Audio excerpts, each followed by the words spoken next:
Welcome to the Happiness Safari podcast, your podcast for happier and more meaningful life. My name is Nadine, and I'm so happy you're here listening, no matter where in the world you are right now.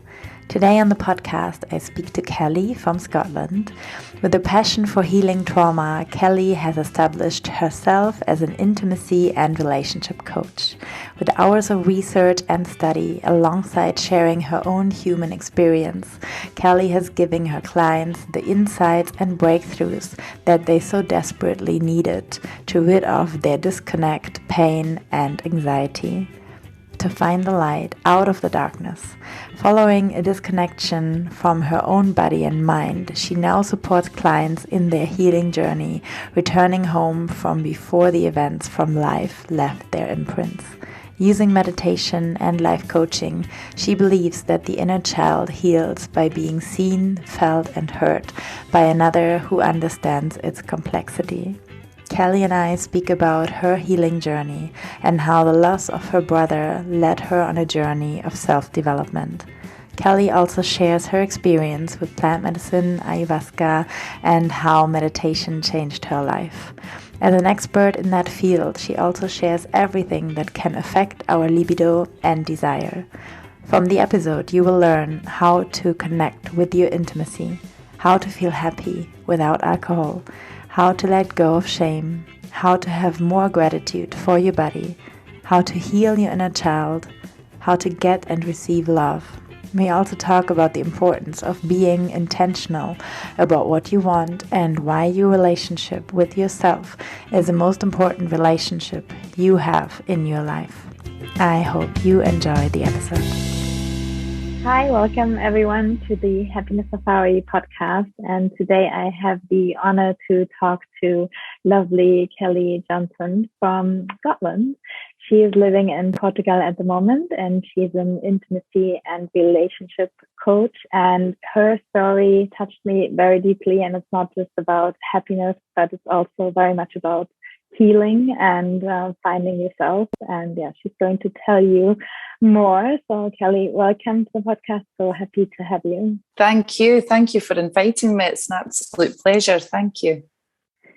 So would you like to tell the listeners a little bit about yourself? And if you want to dive into your story. Yeah, so my name's Kelly. I moved to Portugal this year from very cold Scotland.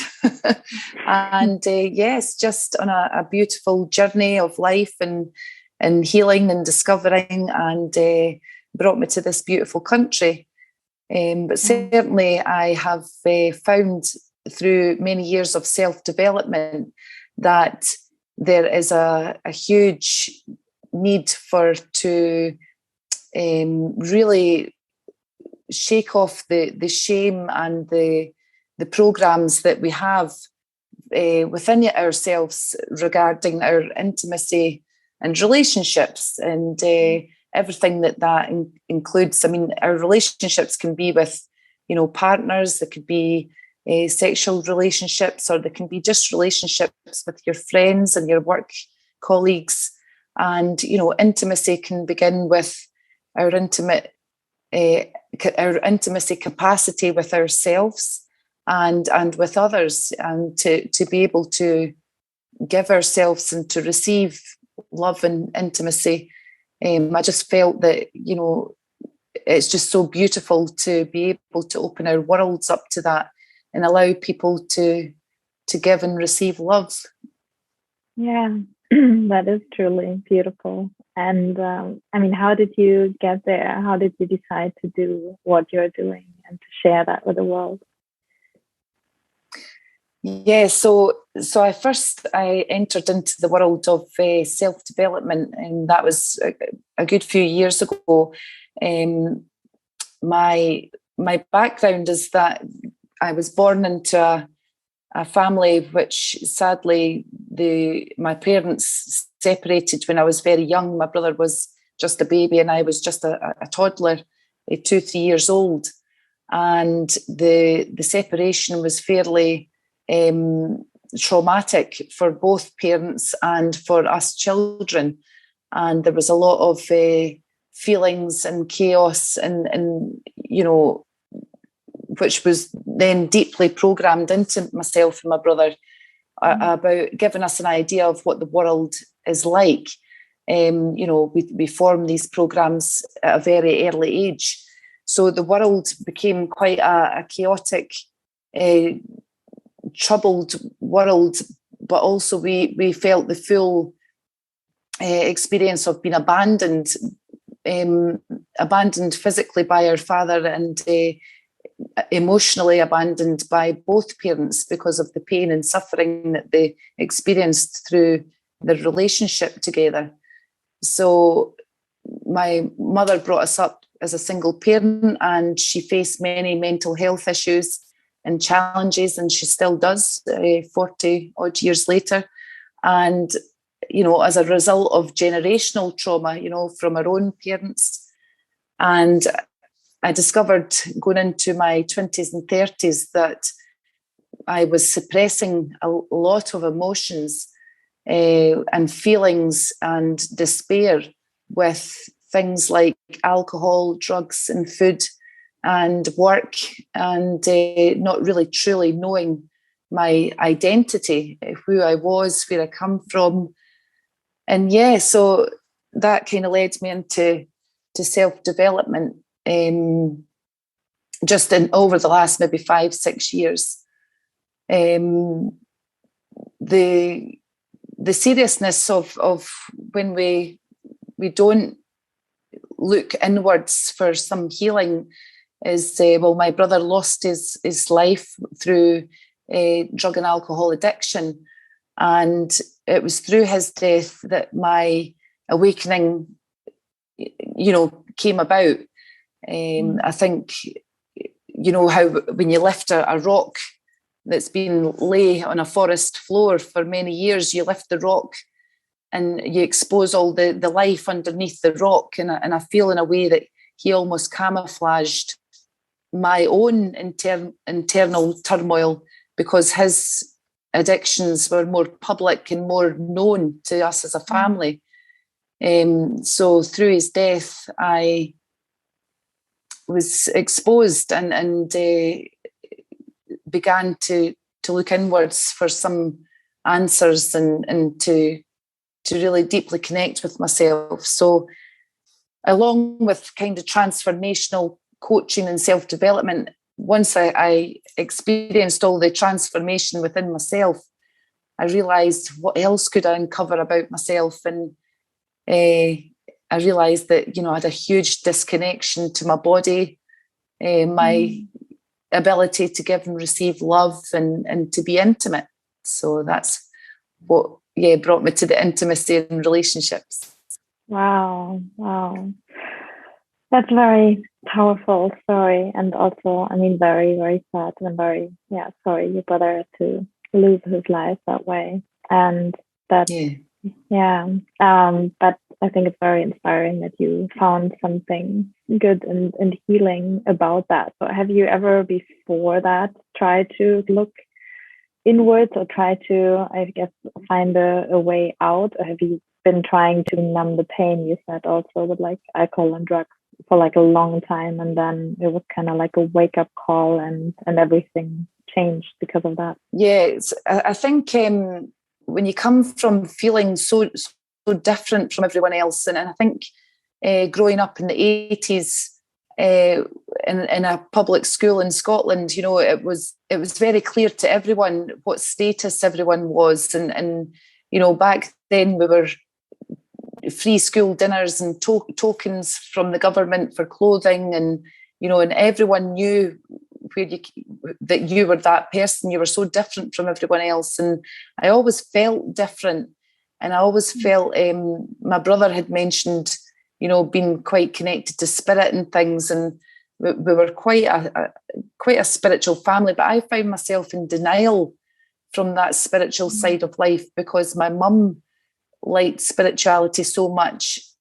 She was very, very interested in it, and because she liked it, I kind of rebelled against that channel because I resented her so much, from her childhood. But but definitely my gran passed away, and then when my brother passed away, I really felt it's a deep tugging. It's like a tugging feeling that, you know, through numerology and intuition, and you can feel almost that spirituality wanting you to notice it.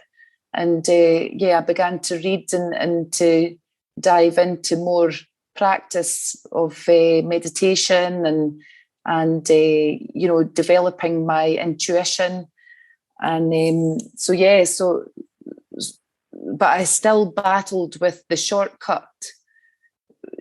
Like, we all want a shortcut to happiness, and my shortcut to happiness was opening a bottle of wine or opening a bottle of, you know, vodka or whatever. And I really enjoyed being who I was when I was under the influence of alcohol. I loved that feeling, you know, and that's what was so addictive to it, you know. And so I made the connection of, how do I reach Kelly, who has had a good few drinks? How do I reach her without drinking? How can you build that bridge? So even though alcohol is, you know, alcohol and drugs society have condemned them as being illegal or legal, or, you know, the government decides what it is that we consume to expand our mind. Alcohol has served its purpose in expanding my mind to understand myself maybe at a deeper level. But yes, there's many other ways that you can explore yourself by traveling inwards. Plant medicine as well. I've explored with cannabis oil and mushrooms and ayahuasca, and Wow. So I was just curious how, you've actually done that, to meet that Kelly, you said, who was under the influence of alcohol in a different way. Was that mostly then plant medicine, or was it also through meditation, or what else did you do? Yeah, I would say meditation was a game changer. It was definitely something that changed my life. I don't know if you've heard of her, Sarah Blondin. Sarah Blondin. She's on the Insight Timer app. She's a meditation guide who I really deeply connected with. I think when it's poetically delivered and very deep, I was able to transport my mind, you know, through practice, when you can disconnect from the wandering thoughts and just start off, you know, with small meditations, and you can really begin to disconnect and go inwards. And meditation was a huge healing part of healing for me. But I also my goal actually is to write meditations that are purposely designed for us to even reach within our sexual erotic selves, you know, to let go of shame around our bodies, to have more gratitude for all their functions, even functions that you might not want to talk about, you know, because, you know, in society we're told, well, in some countries we are anyway, to cover up and to not discuss anything private, and especially the parts of our bodies that are associated with our, you know, our sexual desires and things, you know, like we're shamed, you know, and it comes from, it's just outdated generational stuff that. Yeah. Right. Sure. Wow. I can put that definitely in the show notes. And when you're done writing your meditations and you maybe record them, then make sure people can find you as well. But how do you do it with your clients? Like, how do you work with them to find more intimacy and accept themselves better and in their physical, sexual body? How do you do that? Yeah, it's I start off very light with a lot of breath work and just nice connecting the breath and just moving like you can do it just now. If you just kind of take 3 deep breaths, and you can start off just by taking the breath into your chest. And then you can kind of take on your second breath, maybe moving it down towards your stomach.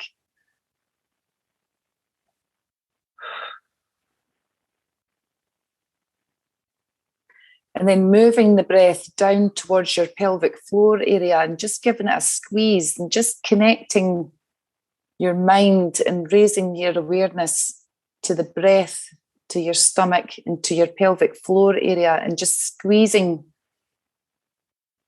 really tight, and then exhaling and letting go. And just by connecting the breath to the pelvic floor area, and with that we can begin to connect our senses, our sensations down there, to the breath, to the mind.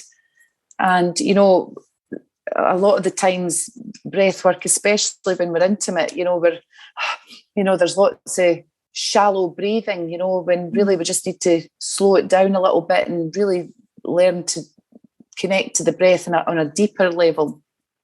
And just exploring our own bodies and letting go of the shame around that, and understanding that, similar to all self-care practice, meditation, and anything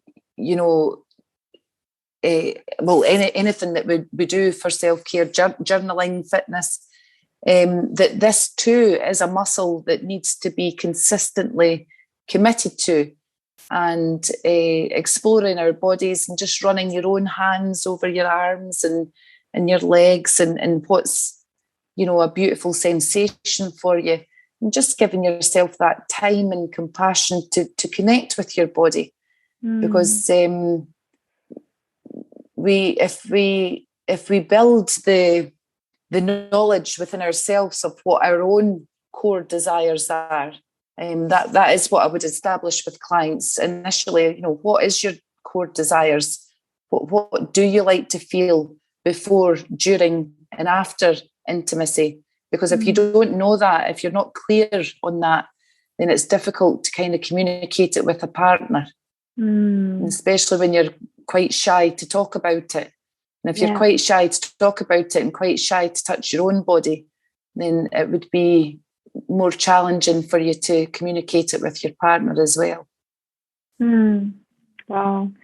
Yes, for everyone who's listening or watching and who hasn't done this exercise with us, then if you're on the road or somewhere, maybe go back when you're home and go back to that part. And I will add in the show notes when we had this little meditation and breath work. Then try it at home, because I think that's a very powerful tool, very interesting actually. And even if I do yoga, meditation, breath work myself, I've never consciously I guess connected with that. You told me before, not just working with couples but also individuals.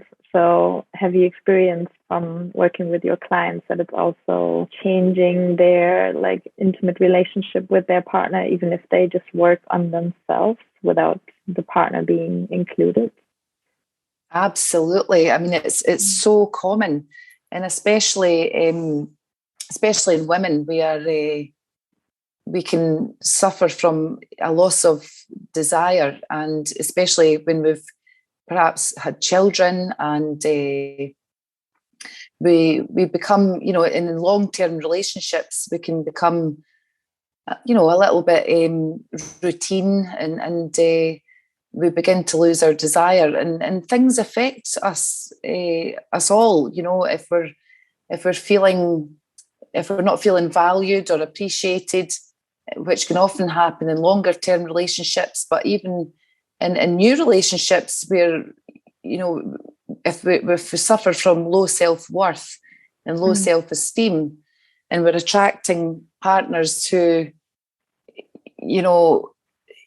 perhaps maybe a little bit emotionally unavailable, and if you have that kind of anxious attachment, our intimacy, we can associate sex with rewards, and then we have feelings of resentment, and all these things can affect our libido, our desire to connect. So yes, many of my clients, when they just focus on themselves, you know yourself, when you change the way you look at things, the things you look at change. You know, Dr. Wayne Dyer, he, it's true in every area of our life. If you can begin to explore who you are as a sexual being, and what you like to feel, how you like to be loved, how you receive love, how you give love, you can get more clear on why, the reason why you don't feel aroused and things. You know, sometimes our partners can, come home from work, and you could be standing washing the dishes, and it's so easy for another partner to maybe say, "Oh, come on," and off, and you've just to flick a switch, and be aroused, and no, not everyone works like that at all, especially women. I would say, I think we like to feel some emotion, or sometimes we don't, but we like to have, caressing and a build up, and to even throughout the day, to feel that we're being thought of, or appreciated, and things. I mean, I don't know about you, but when I'm single at the moment, but when I was in a relationship, simple things like my partner checking the oil on my car, or to take the bin out for the people to collect in the morning. These simple acts of service meant so much to me, and as crazy as it sounds, that's what would make me feel appreciated and supported, and that the person was invested in our relationship just that little bit more, And it's just discovering these things that can connect you to your what does it for you, what really gets your blood going, and it's all connected. Yeah, definitely. I think that connects nicely to in the last podcast episode, somebody recommended the book, The 5 Love Languages. And you said like your love language is an acts of service, actually. And to know that, I mean, which kind of love language do you speak? Like, what do you need from your partner to feel loved and appreciated? And receiving that, I agree, like over the day or over time. And not just in the moment when you want to get intimate, but kind of a state which is constantly there. That's beautiful thing. Yeah, many people don't know actually many things about themselves. So I think that's also my biggest encouragement, to work on yourself and ask yourself who you are, what you want, what are your desires, and in any shape or form, and then knowing that you can change everything on the outside world by looking inside. And I love that quote, like, if you change the way you look at things, the things you look at change. That's really true. Yeah. And also, standing in your power. We have this way, certainly when we come from childhoods that have been a little bit chaotic, we have this way of people pleasing, and we change parts of ourselves to accommodate others, and a lot of the work I do has been unapologetically you, and it's don't bend your boundaries to receive love. Stand in your power and create your boundaries that honor your energy, your capacity, and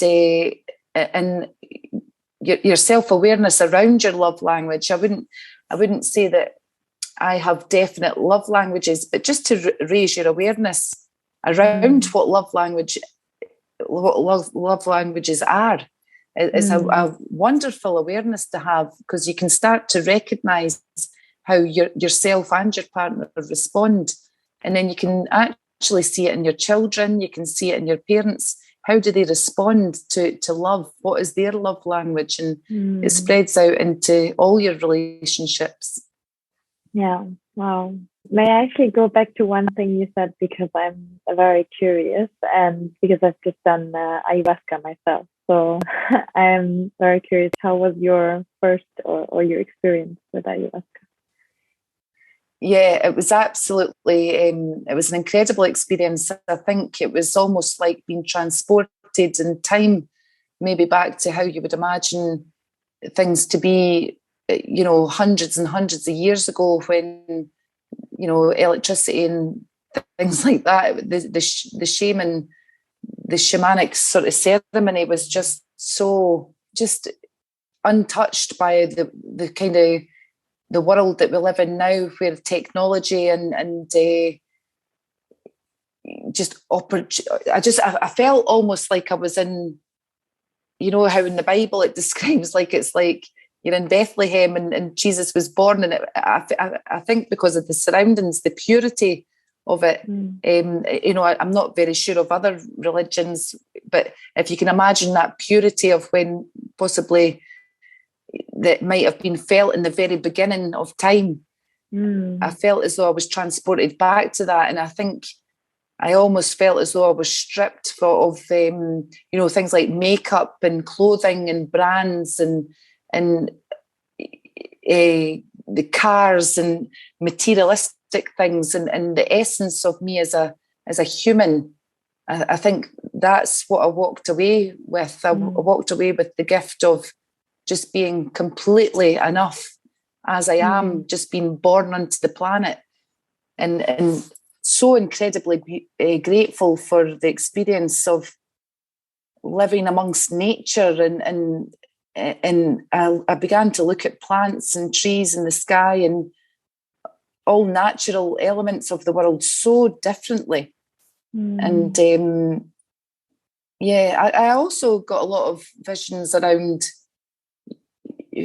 where I want to go in life, as far as career-wise and with my relationships, and I seen my inner child as well, and I was able to give her some love and really bring my inner child into my everyday life, and acknowledge her, and she's a very real part of me, who I am, and I talk to her and give her, I soothe her when she needs to be soothed, and she's a very real thing. And I think ayahuasca kind of opened that part of myself, that even though we're adult form, at the centre of us, we're a child. We're still that beautiful, playful child that we were all those years ago.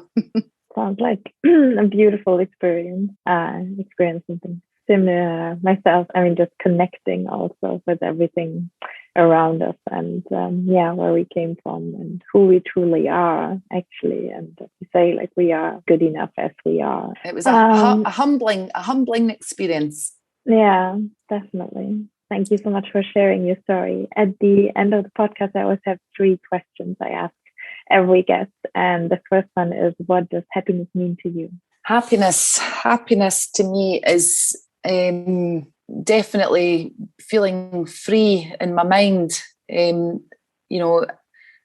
travelled the world searching for something, backpacking and moving countries and looking for this answer, this missing piece of the jigsaw, and happiness was always within. It was just always there. I unlocked it with the key of looking inwards and just understanding how your mind works. Educate yourself around how your brain produces chemicals, all in response to programs and beliefs. So happiness to me is that freedom of the deep self-awareness, sense of self. Yeah. And what do you do to be happy? I commit to myself. That really makes me happy, when the relationship with yourself is the most important relationship that you'll have in your whole life.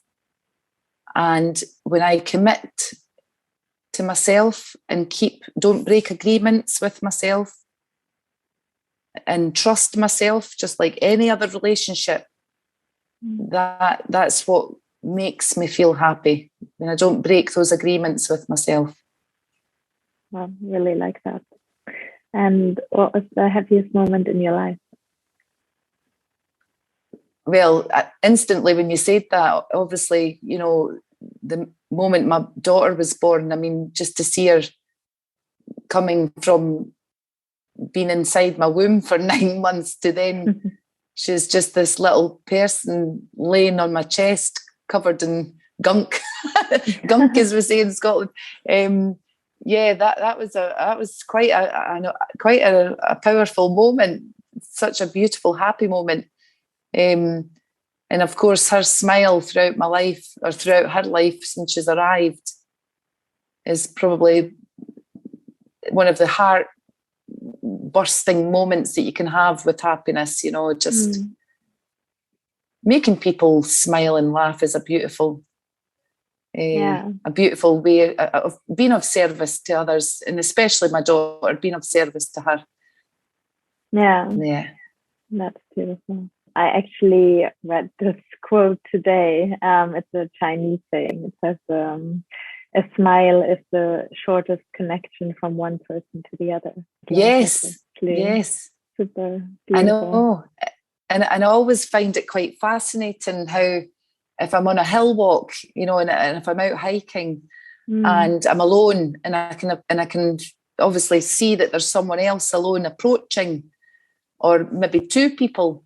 And I've always found it quite incredible how, if they don't smile, how it kind of punches me in the chest. I can feel and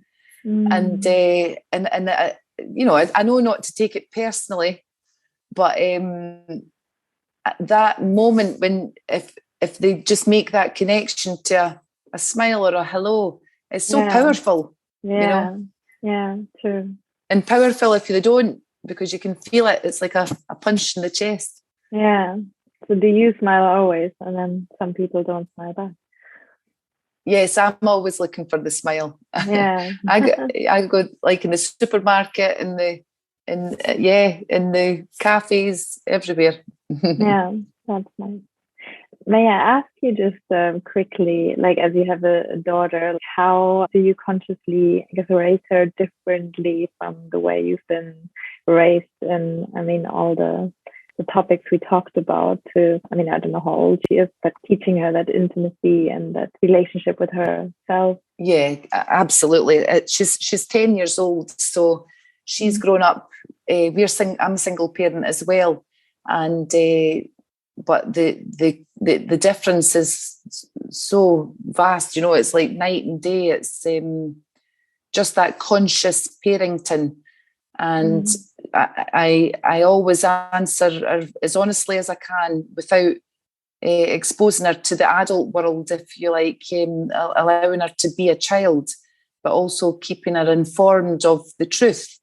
You know, I make sure that if my energy is low, or if I have low vibrational energy, that she knows that it's not a reflection of her, and that it's not personal, and always explain about the mirrors that we hold up to each other, and that everyone that she meets is an opportunity for her to learn something about herself, you know, and we use it in a playful way as well. You know, we can smile and send love to people, you know, because obviously when you're going to school and things, many of us can experience quite tough times at school, and you know, and just by giving her the awareness that we didn't have at school, it just makes everything that myself and my brother went through all those years ago just such a gift, you know, through his death and through my own experience. The gift that we have now is to pass it on to our children and everyone who's in our circle, you know. And I'm so excited to see what's going to become of her, because just having that self-awareness from a young age, it's fantastic.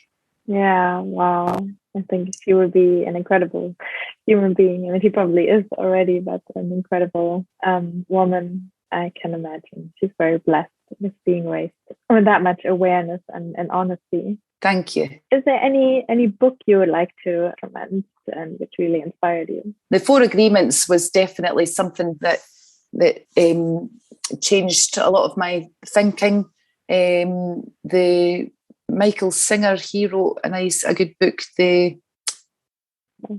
It's just come to me. So the book that I would recommend is The Untethered Soul. Yeah, I will put it in the show notes anyway, and I will also put your details so people can find you. So if somebody would like to work with you and explore their intimacy and their relationships, mostly with themselves, then they can look you up. Yes, absolutely. Yeah, happy to have discovery calls with anyone who's curious as to get to know me and the work that I do and explore themselves, open up their world of intimacy.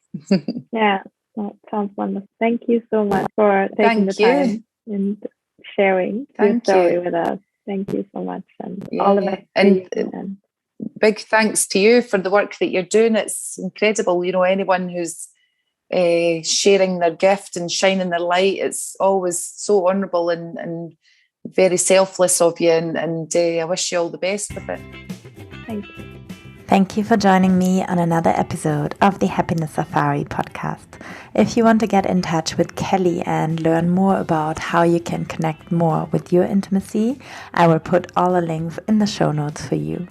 There you will also find how to connect with me on social media. Please let me know what you take away for yourself. I look forward to your insights and thoughts on the episode. Feel free to comment on the post on Instagram at Nadine Anna Yoga. If you enjoy listening to the podcast, please leave me a 5-star review, a like. This helps podcasts a lot to be found, and I appreciate every single one of you so much. If you are a digital nomad like me or Kelly and you have changed everything on the outside to be happy, but you still feel something is missing, click on the link in the show notes and book a free discovery one-on-one coaching session with me. I can show you some simple tools you can use to improve your life quality and find the happiness you're looking for on the outside, inside of you. Don't forget, happiness is the only thing that doubles when you share it, so please share the podcast with your friends and help me to make this world a happier place. Be safe, be happy, love and namaste.